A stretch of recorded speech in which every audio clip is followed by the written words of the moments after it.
Hey everybody, Koricon here, and this is my review discussion of Breathe episode 8.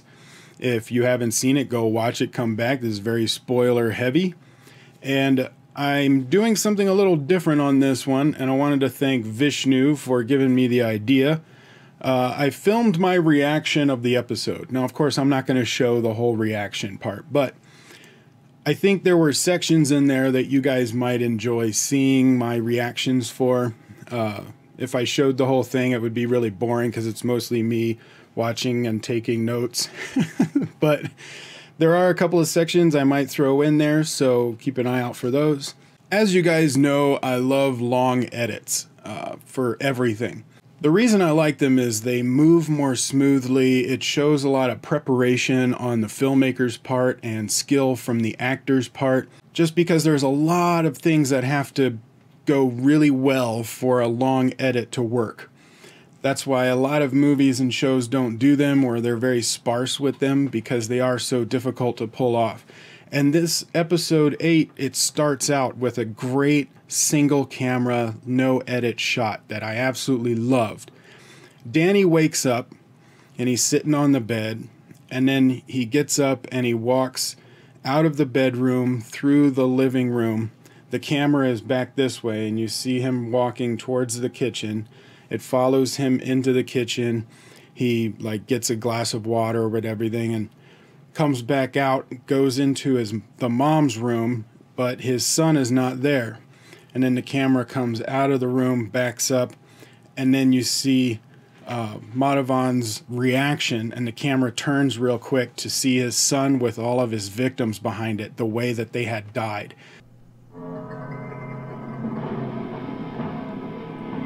Ooh.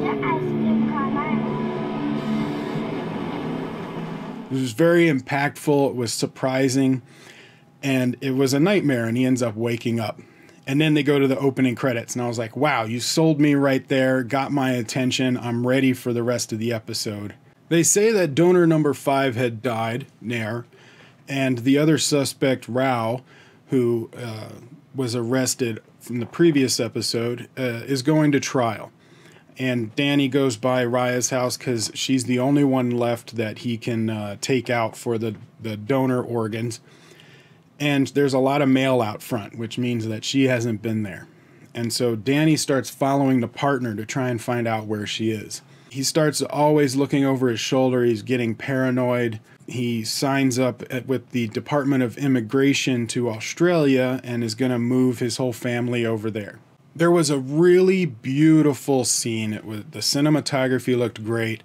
The acting was great. And Danny and his son are on a beach. They're sitting on a rock in the beach, and they're looking over the ocean. And there's somebody that's, telling people's future for 20 rupees. And his son asks for 20 rupees so he can go get his future told. And the father says, how about you give me 20 rupees, and it was pretend, and I will tell you your future. And he tells him this story about, I see you in Australia, or he starts naming things, and the kid's like, Australia? He's like, yeah, Australia, and you're going to university. And he says, what will you do, Dada? Man, that kid, that kid is so cute, and the way that he talks, it kills you every time. And Madhavan, just emotion, all of a sudden he's trying to hold it back. And he says, well, I will sit in a big comfy chair with a beer and watch you grow up. What will you do, Dada? मैं बड़े से chair में बहुत सारा beer लेकर I watch you grow up and be this handsome, strong man that I want you to be, the champ that I want you to be. It was a very beautiful scene, and I loved it. That's probably why they had it in the thumbnail. I just love the way it was shot, how it was constructed, and all of the acting in there. It was awesome. Then we cut to the art gallery, and I gotta say, Raya is maybe too beautiful. It's kind of distracting. I'm like looking at her going, oh my God, she's gorgeous. And I'm not paying attention to the scene. But ends up Danny is there, and he's got a scarf. He's looking very sophisticated. And he's talking with Raya. And he lies about the fact that he works with a foundation that helps bring awareness for organ donation, and asks her on a date and she says no. But he is very charming in that Danny visits his wife's grave and tells her about Australia. Basically, he's feeling guilty about having to leave her. Then he ends up going to his garage and he opens it up, and there's nothing in there except for one bicycle, a kid's bicycle.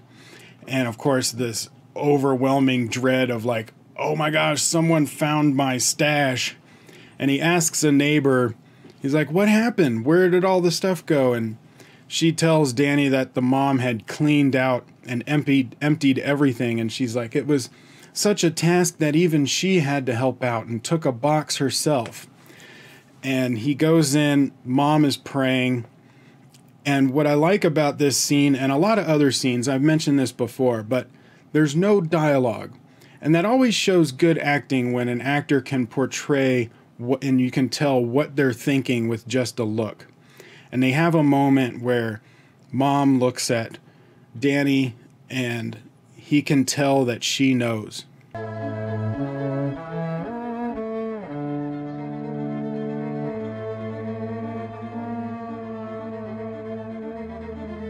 He's almost feeling like he's got to take her out, but he doesn't want to.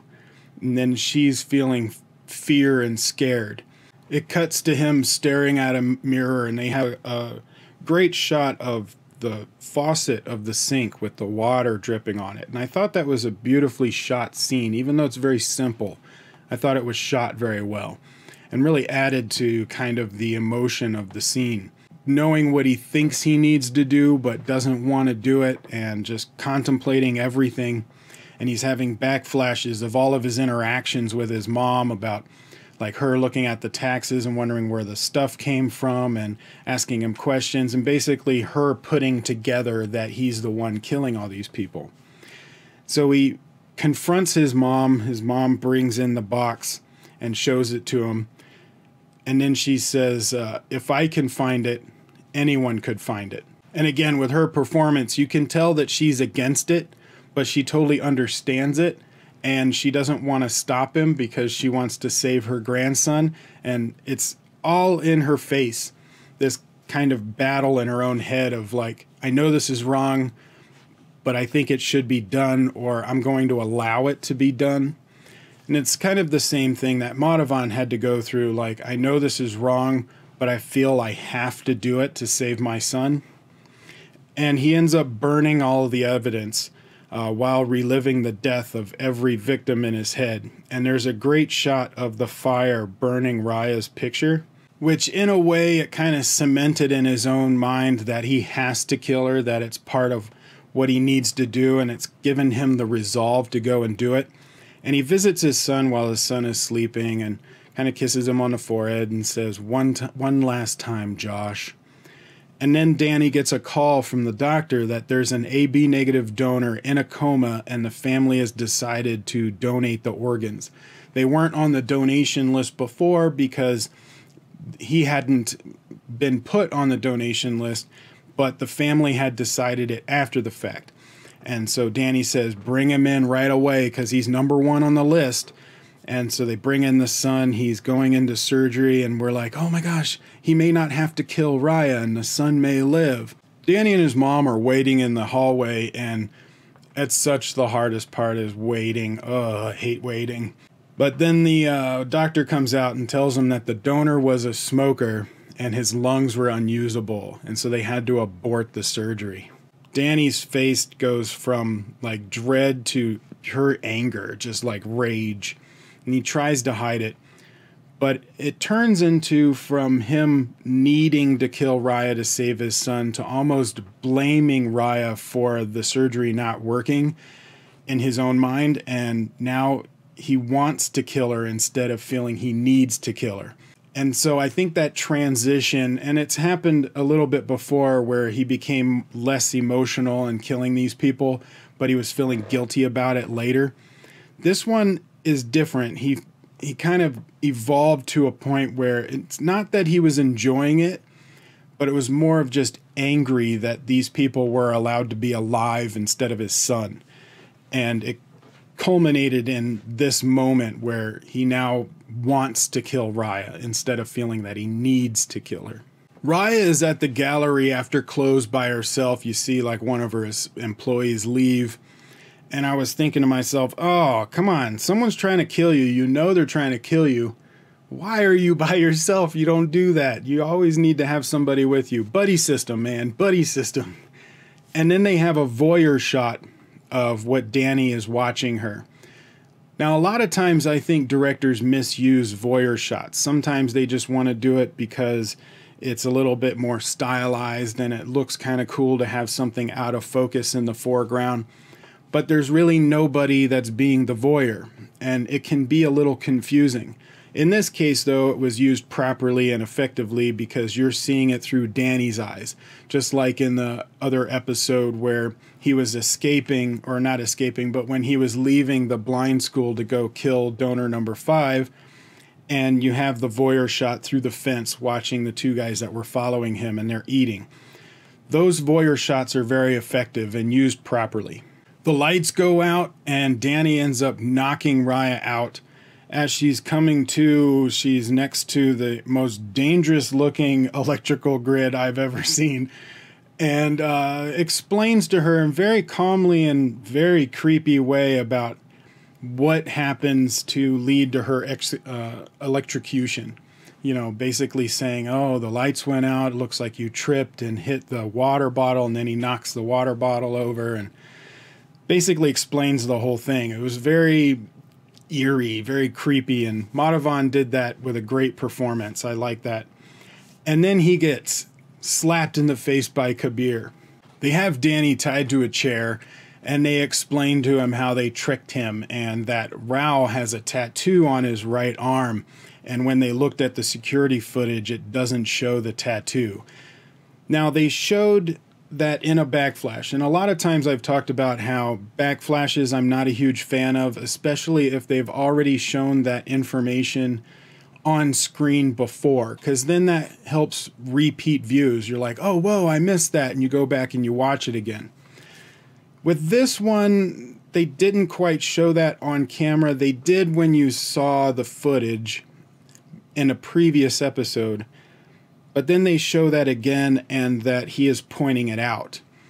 Before, they didn't show him pointing it out, so that backflash was needed for the little twist, and I was okay with that. Some of the other backflashes in previous episodes I didn't think were necessary and kind of took away from the moment, but it worked really well in this one. And then Kabir basically tells Danny how Danny had figured it out, and that how he had figured out that Danny had figured it out. And then he dropped the bombshell that donor number 5, Nair, was still alive. They only lied and told the media that he had died to try and draw Danny out and make Raya the only one, and then used her as bait to catch Danny. And he apologizes to Raya for it. But I would have preferred if Raya was in on it, because as it looks, if she didn't know and they were just using her as bait, then it makes her character feel a little dumb for being alone, knowing someone is going after her. If she was in on it, then it would make more sense why she was alone, because she's trying to catch him as well. So I would have preferred that, you know, her being in on it, because then it didn't make her character look a little dumb. So I was like, that's what I would have preferred, but it was a small thing and didn't really matter. So Raya leaves, and then Danny basically points out how he is not going to go to jail for this because Nair is still alive, Raya just walked out of here, and the other 3 died of natural causes, and that they can't prove anything. And Danny starts berating Kabir about being an idiot and letting his daughter die and basically goading him on. And then Kabir shoots him, shoots Danny in the chest while he's tied to the chair. Idiot. You dumb.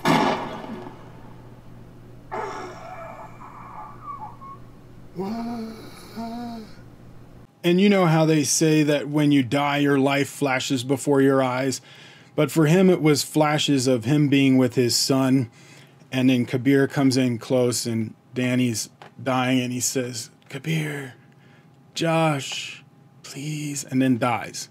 They cut to a 1 year later, and they have flashes with saturated colors to kind of show the passing of time, that Kabir is explaining his actions to his bosses. And then Nair dies, and Kabir decides to save Josh's life by calling it an accident so his lungs can be donated to Josh. And part of that is Kabir ends up feeling a sense of redemption for saving a child's life, since he felt guilty about his daughter dying because of something that he had done. So for Kabir, it was a way of dealing with his own guilt by saving another child. And Raya is now back with Kabir. They're at this foot race, and you see Josh at the race, and he sees his father at the end of at the finish line, and he's running towards his father. And Amit ends up having some great dialogue where he says, if someone steps in front of your car, what do? You swerve.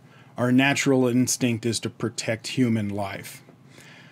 Which is a little bit odd, because he did save Josh's life, but he had no problem killing Danny when he was tied to a chair. Now, this ending, I think, is something that may not translate well to Western audiences.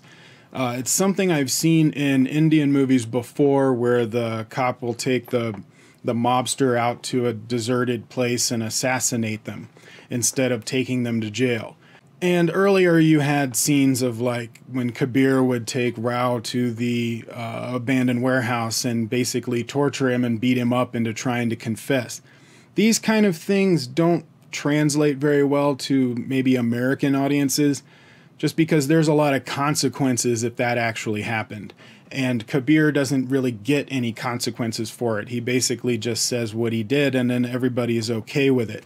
Now, we do have some movies where you have an ending kind of like that, where there's an emotional response, like at the end of the movie Seven, where Brad Pitt ends up killing the bad guy because his wife's head was in a box. But it was inferred that he would go to jail for it. But basically, he doesn't care because he wants this guy dead. But they don't really show the consequences later on. It's just inferred that they're going to be there. In this, they show there is no consequence. Kabir basically gets away with all of that. In an American version, if he had shot somebody that was tied to a chair, he would go to jail. He would totally go to jail for that. I think if this was remade as an American web series or a movie or whatever, the ending would have been changed to where Danny would be killed by the victim in a protective manner.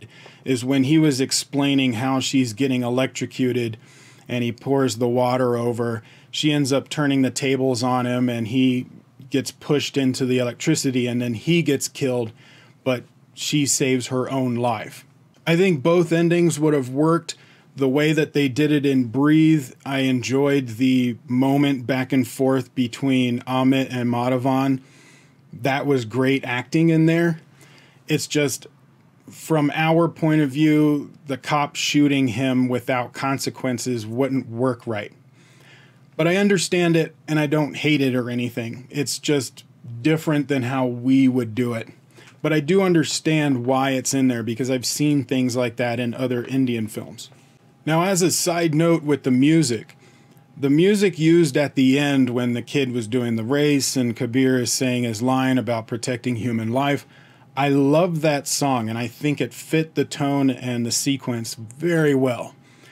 But also, earlier on, I think the theme song was used too often, and some of the music it fit the sequence, but it didn't flow very well. It would just end abruptly at the end of a scene, and that would kind of jar me out of the sequence.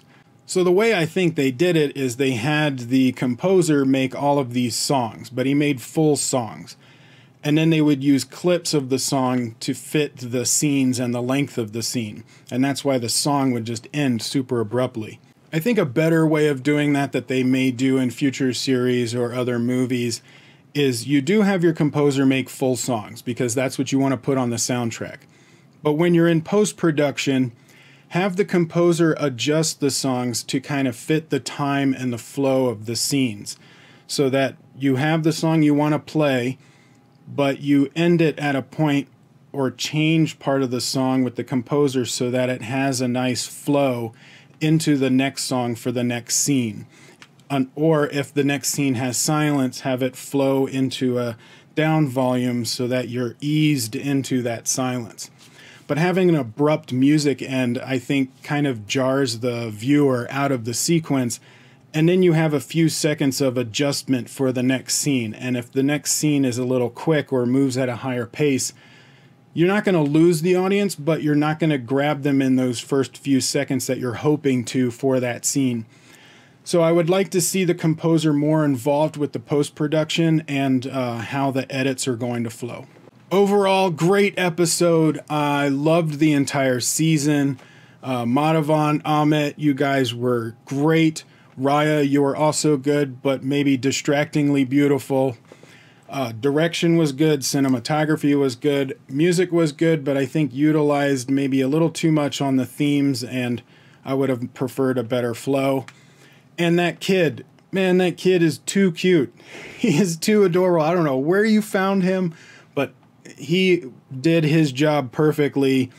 You wanted to save him. It made it important for Madhavan to, need to kill people to save this kid. And he did such a good job that even I would have done it. I would be like, I got to kill people to save this kid. He's just too adorable to die. So great episode, great series. You guys did an awesome job. I've been telling people about it, trying to get people to watch it. I think it's an awesome series. Now, I don't know. I know I've seen people say, we need a season 2. I'm not quite sure how you would pull that off. You're not going to have another kid that's going to, die, and then his father is doing the same thing. If they do another season, I would like it to be kind of like a Sherlock Holmes story where every series have a self-contained storyline just like this one did, and you're following Amit on another case that he has to solve. Because I would like to see Kabir and his partner solve another crime. I think they were interesting enough and they acted very well. I would like to see further detective stuff and detective stories from them. But you have to have a very good villain or a person that the audience can cling to so that you have the emotional weight that this series did, but don't do the same thing. I would like something very different, just as good. And I think the writers could pull that off. I loved the detailed work throughout the series. I had mentioned in previous episodes, I loved the little details that they put in there. It was great to follow those, especially for someone like me that catches those kind of details. I'm very detail oriented. So comment below and let me know your thoughts on this episode. What did you think of the whole series in general? Do you agree with me? Do you not? What do you like? What do you not like? Let's get a conversation going there. Keep it civil. Like, share, subscribe. Tell your friends. And I will see you on the next video.